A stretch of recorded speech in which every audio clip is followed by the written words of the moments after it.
Birdev IPS दिली नाही कारणे परिस्थितीशी ना रडला कधी, गरिबीच्या वाटा तुडवत आईबापाचा उद्धार केला, मेंढपाळाचा पोरगा बिरदेव आज IPS झाला।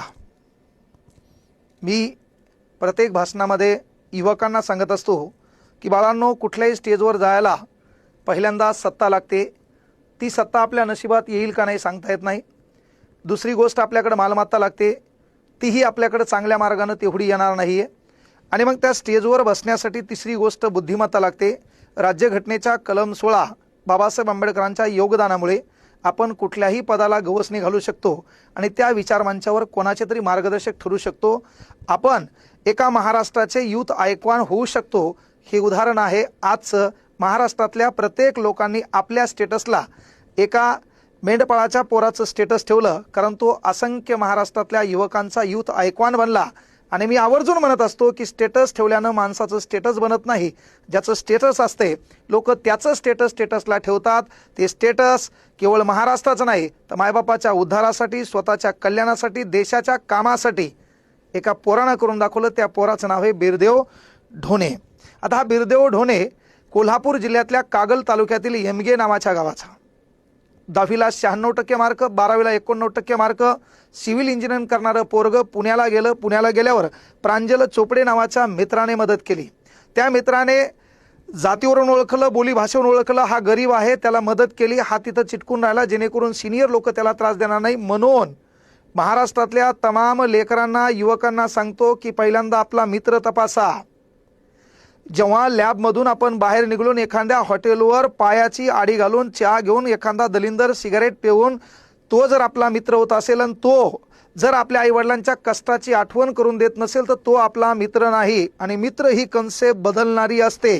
10वीचे मित्र 2-3 आपल्या लक्षात राहतात। आपण ज्या फील्डमध्ये गेलो ती मित्र होतात, पुन्हा ती फील्ड सोडली, दुसऱ्या फील्डमध्ये गेलो ती मित्र होतात। म्हणून कायमस्वरूपी जो आपल्या मायबापाच्या कष्टाची आठवण करून देईल, आपल्या गरिबीची आठवण करून देईल, जो आपल्याला प्रेरणा देईल, वेळ प्रसंगी, पेच प्रसंगी, संकट आडवी आली तर तो मित्र या नात्याने उभं राहील। त्या मित्राचं आदर्श उदाहरण अलीकडे एका चित्रपटात गाजलं, ते म्हणजे कवी कलश आणि छत्रपती संभाजीराजे है ना।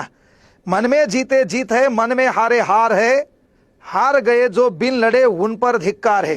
आणि म्हणून त्या परिस्थितीची तमा न करताना एक गोरगरिबीचं पोरग, मेंढपाळ करणाराचं पोरग लक्षात घ्या की अभ्यास करते। अभ्यास करताना 2 महिने अगोदर बापाच्या किडनीवर सूज येते आणि किडनीवर सूज आल्याच्या नंतर लक्षात घ्या की बाबा पैसे नाहीत म्हणून त्या कालावधीत आशिष पाटील सर जे IPS आहेत आणि प्रांजल चोपडे जे याच्या अगोदर दोन वर्ष अगोदर जी UPSC झाली त्यामध्ये फॉरेस्ट ऑफिसर आहे, या 2 मित्रांनी मदत केली। कारण मित्रांनी मित्राला ओळखलं पाहिजे की आज उसका दिन बुरा है, आने वाला कल शोर मचाने वाला है।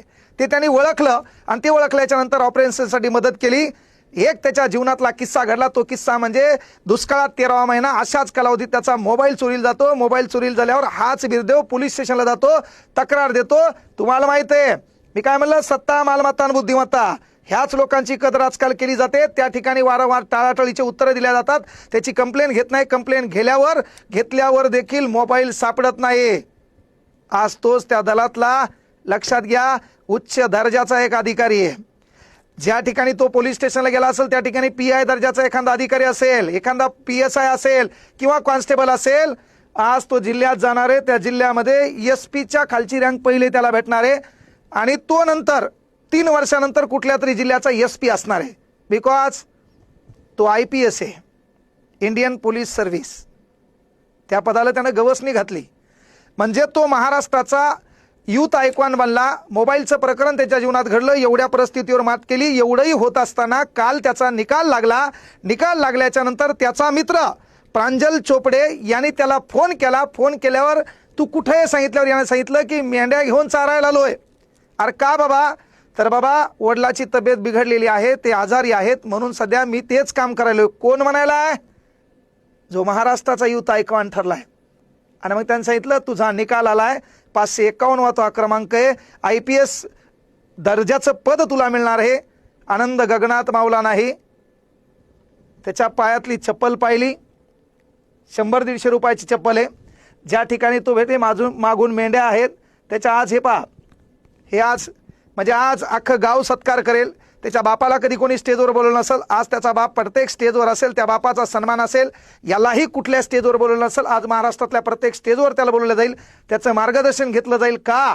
कामयाबी में दुनिया तुम्हारे साथ होती है, जब तुम नाकामयाब होते हो तो पूरी दुनिया तुम्हारे खिलाफ होती है. महाराष्ट्रातल्या तमाम दलिंदरांना सांगायलो की बाबा आपण आदर्श कोणाला मानावं, तर त्याचं कारण हे आदर्श माना. अशा लेकरांना परिस्थितीवर मात करून आपल्याला आपलं आयुष्य घडवता येते. केवळ चैना घालणारे, गुंडागर्दी करणारे, हिरोगिरी करणारे, मी काहीतरी आगळा वेगळा आहे मला मानणारा वर्ग आहे, अशा युवकांना आदर्श मानून माज दाखवू नका.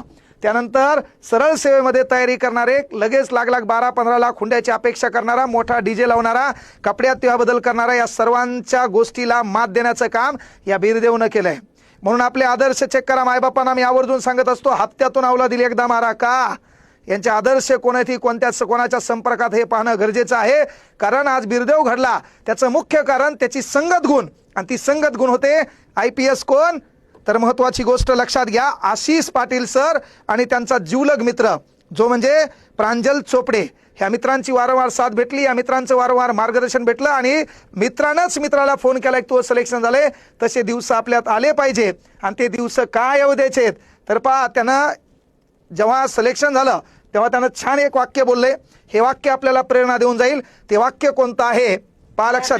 डॉक्टर बाबासाहेब आंबेडकरांचा एक कोट आहे की तुम्ही गरिबीमध्ये जन्मला हा तुमचा दोष नाहीये, पण तुम्ही गरिबीमध्ये मेला हा तुमचा दोष आहे.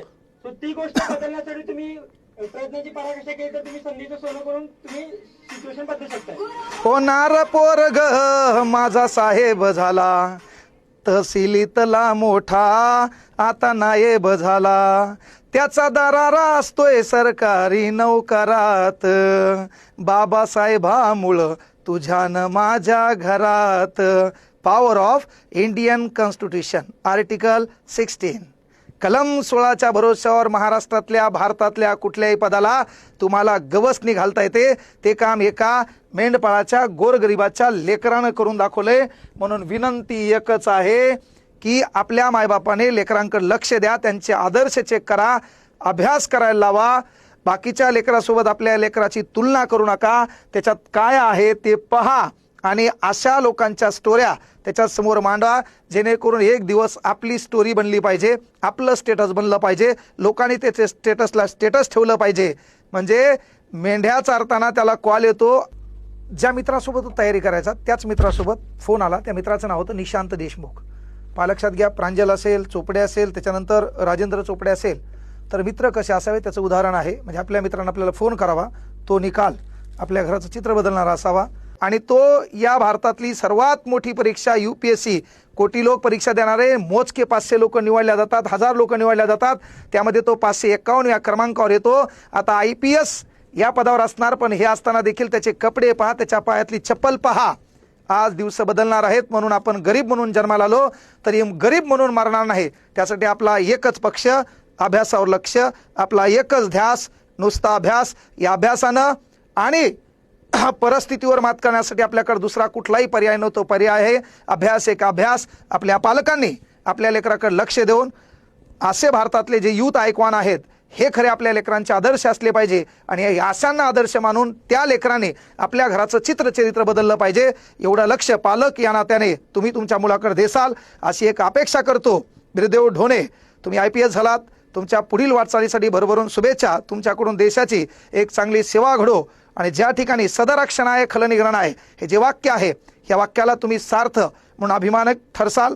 आणि कुठंतरी ज्या ठिकाणी पीडित आहे, शोषित आहे, त्यांना योग्य न्याय देण्याचं काम करसाल, एवढी अपेक्षा तुमच्याकडून ठेवतो. तुम्हाला पुढील वाटचालीसाठी भरभरून शुभेच्छा देतो. तुम्ही खरे आज महाराष्ट्राची यूथ आयकॉन ठरलात, त्याबद्दल अभिनंदन. धन्यवाद. जय हिंद, जय महाराष्ट्र.